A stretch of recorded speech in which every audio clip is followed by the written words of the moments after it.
इस प्रकार परमात्म स्वरूपस्थ महापुरुषों ने भजन के प्रारंभ में यज्ञ सहित संस्कारों को सुसंगठित कर कहा कि इस यज्ञ से तुम वृद्धि को प्राप्त हो। कैसी वृद्धि? क्या मकान कच्चे से पक्का बन जाएगा? आय अधिक होने लगेगी?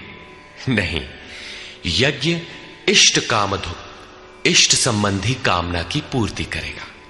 इष्ट है परमात्मा, उस परमात्मा संबंधी कामना की पूर्ति वाला है।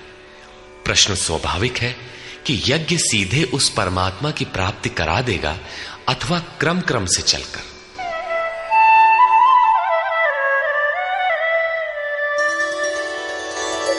देवान् भावयतानेन ते देवा भावयन्तु वः परस्परं भावयन्तः श्रेयः परमवाप्स्यथ। इस यज्ञ द्वारा देवताओं की उन्नति करो, अर्थात दैवी संपत्ति की वृद्धि करो। वे देवता लोग तुम लोगों की उन्नति करेंगे। इस प्रकार आपस में वृद्धि करते हुए परम श्रेय, जिसके बाद कुछ भी पाना शेष न रहे, ऐसे परम कल्याण को प्राप्त हो जाओ। ज्यों ज्यों हम यज्ञ में प्रवेश करेंगे, आगे यज्ञ का अर्थ होगा आराधना की विधि। त्यों त्यों हृदय देश में दैवी संपत्ति अर्जित होती चली जाएगी। परम देव एकमात्र परमात्मा है।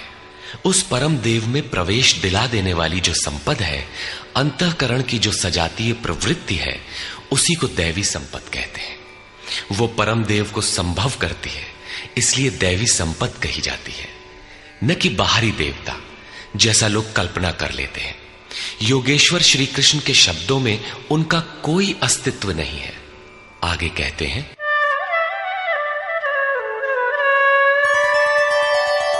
इष्टान् भोगान् हि वो देवा दास्यन्ते यज्ञभाविताः तैर्दत्तान् प्रदायैभ्यो यो भुङ्क्तेस्तेन एव सः।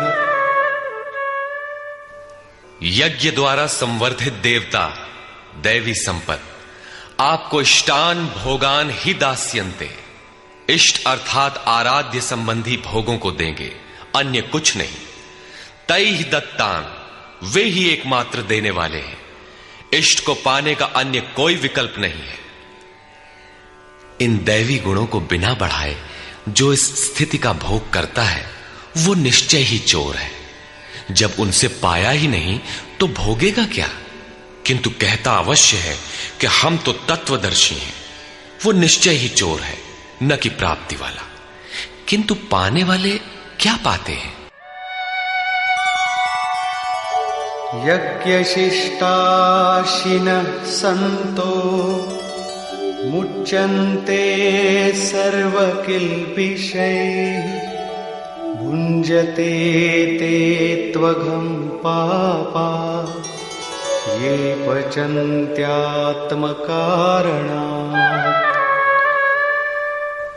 यज्ञ से बचे हुए अन्न को खाने वाले संत जन सब पापों से मुक्त हो जाते हैं। दैवी संपत्ति की वृद्धि करते करते परिणाम में प्राप्ति काल ही पूर्ति काल है। जब यज्ञ पूर्ण हो गया तो शेष बचा हुआ ब्रह्म ही अन्न है। इसी को श्री कृष्ण ने दूसरे शब्दों में कहा, यज्ञ शिष्टामृत भुजो यान्ति ब्रह्म सनातनम।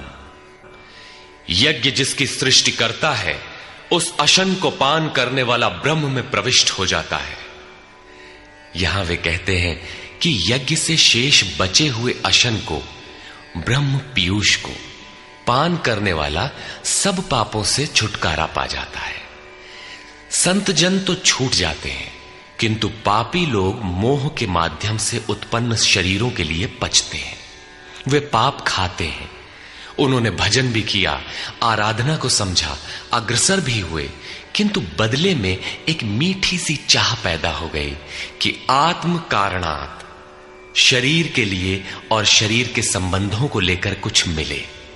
उसे मिल तो जाएगा, किंतु उतने भोग के पश्चात वो अपने को वहीं खड़ा पाएगा, जहां से चलना प्रारंभ किया था।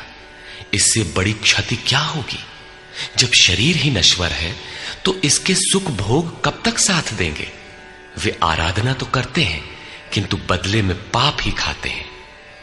पलट सुधाते 60 विष ले ही, वो नष्ट तो नहीं होगा किंतु आगे नहीं बढ़ेगा।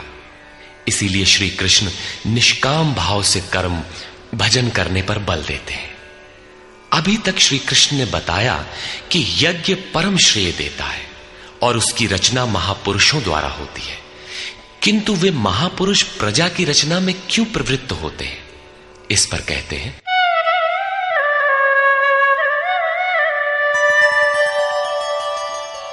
अन्नाद् भवन्ति भूतानि पर्जन्यादन्न संभवः यज्ञाद् भवति पर्जन्यो यज्ञः कर्म समुद्भवः।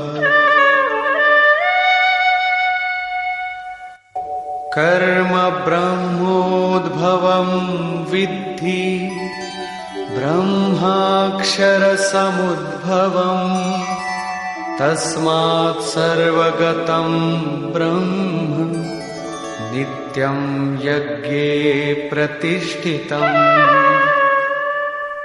संपूर्ण प्राणी अन्न से उत्पन्न होते हैं। अन्नम ब्रह्म व्यजानात्, अन्न परमात्मा ही है। उस ब्रह्म पीयूष को ही उद्देश्य बनाकर प्राणी यज्ञ की ओर अग्रसर होता है। अन्न की उत्पत्ति वृष्टि से होती है, बादलों से होने वाली वर्षा नहीं अपितु कृपा वृष्टि। पूर्व संचित यज्ञ कर्म ही कृपा के रूप में बरस पड़ता है। आज की आराधना कल कृपा के रूप में मिलेगी, इसीलिए वृष्टि यज्ञ से होती है। स्वाहा बोलने और तिल जौ जलाने से ही वृष्टि होती तो विश्व की अधिकांश मरुभूमि ऊसर क्यों रहती, उर्वर बन जाती। यहां कृपा वृष्टि यज्ञ की देन है। ये यज्ञ कर्मों से ही उत्पन्न होने वाला है। कर्म से यज्ञ पूर्ण होता है। उस कर्म को वेद से उत्पन्न हुआ जान। वेद ब्रह्म स्थित महापुरुष की वाणी है। जो तत्व विदित नहीं है उसकी प्रत्यक्ष अनुभूति का नाम वेद है, न कि कुछ श्लोक संग्रह। वेद अविनाशी परमात्मा से उत्पन्न हुआ जान। कहा तो महात्माओं ने, किंतु वे परमात्मा के साथ तद्रूप हो चुके हैं। उनके माध्यम से अविनाशी परमात्मा ही बोलता है, इसलिए वेद अपौरुषेय कहे जाते हैं। महापुरुष वेद कहां से पा गए? तो वेद अविनाशी परमात्मा से उत्पन्न हुआ। वे महापुरुष उससे तद्रूप हैं। वे मात्र यंत्र हैं, इसलिए उनके द्वारा वही बोलता है, क्योंकि यज्ञ के द्वारा ही मन के निरोध काल में वो विदित होता है। इससे सर्वव्यापी परम अक्षर परमात्मा सर्वदा यज्ञ में ही प्रतिष्ठित है। यज्ञ ही उसे पाने का एकमात्र उपाय है। इसी पर बल देते हैं,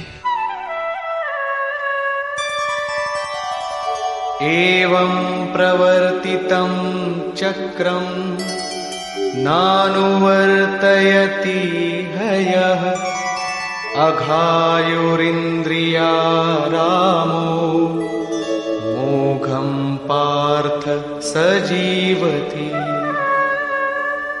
हे पार्थ, जो पुरुष इसी लोक में मनुष्य शरीर प्राप्त कर इस प्रकार चलाए हुए साधन चक्र के अनुसार नहीं बरतता, अर्थात दैवी संपद का उत्कर्ष, देवताओं की वृद्धि और परस्पर वृद्धि के द्वारा अक्षय धाम को प्राप्त करना, इस क्रम के अनुसार जो नहीं बरतता, इंद्रियों का आराम चाहने वाला वो पापायु पुरुष व्यर्थ ही जीता है।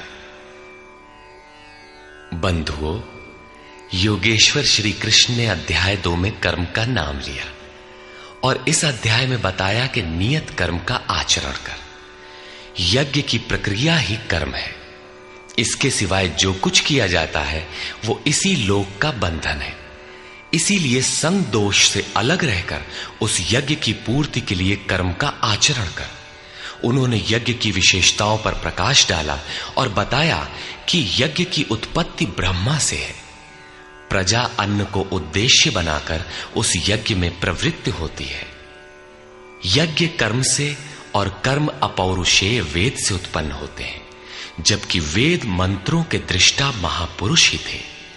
उनका पुरुष तिरोहित हो चुका था। प्राप्ति के साथ अविनाशी परमात्मा ही शेष बचा था। इसलिए वेद परमात्मा से उत्पन्न है।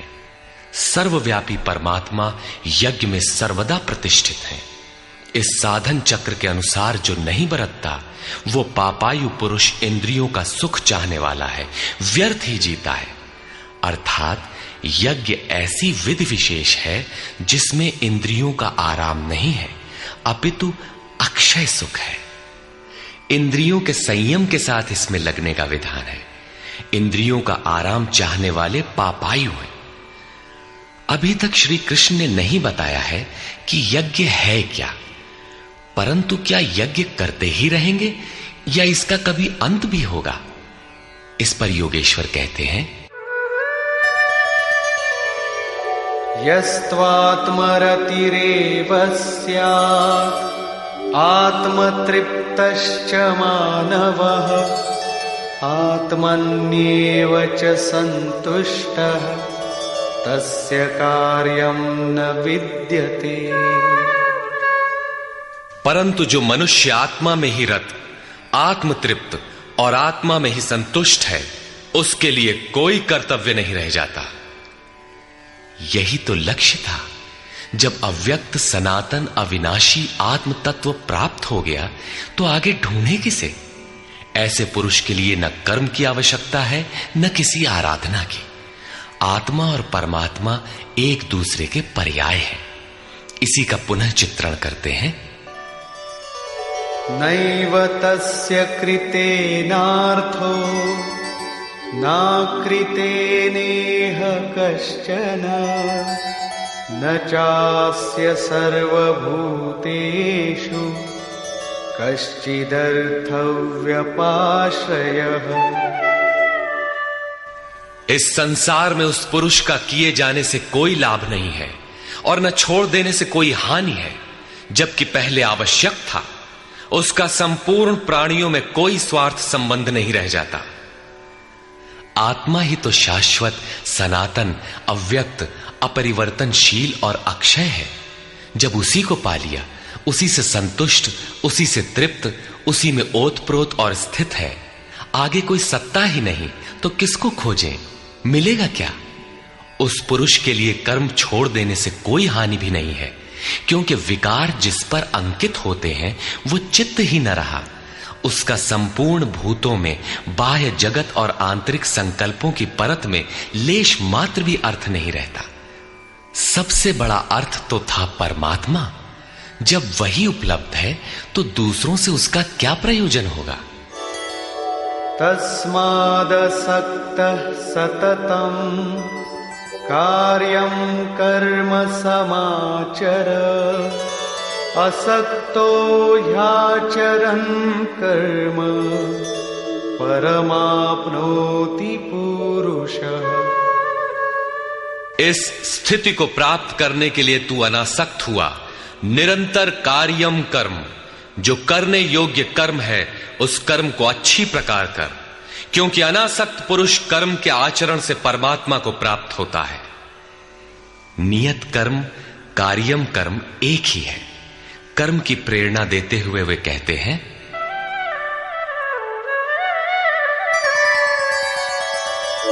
कर्मणैव हि संसिद्धिम् आस्थिता जनकादयः लोकसंग्रहमेवापि संपश्यन् कर्तुमर्हसि। जनक माने राजा जनक नहीं, जनक जन्मदाता को कहते हैं। योग ही जनक है, आपके स्वरूप को जन्म देता है, प्रकट करता है। योग से संयुक्त प्रत्येक महापुरुष जनक हैं। ऐसे योग संयुक्त बहुत से ऋषियों, जनकादयः, जनक इत्यादि ज्ञानी जन महापुरुष भी कर्मणा एव संसिद्धिम, कर्मों के द्वारा ही परम सिद्धि को प्राप्त हुए हैं।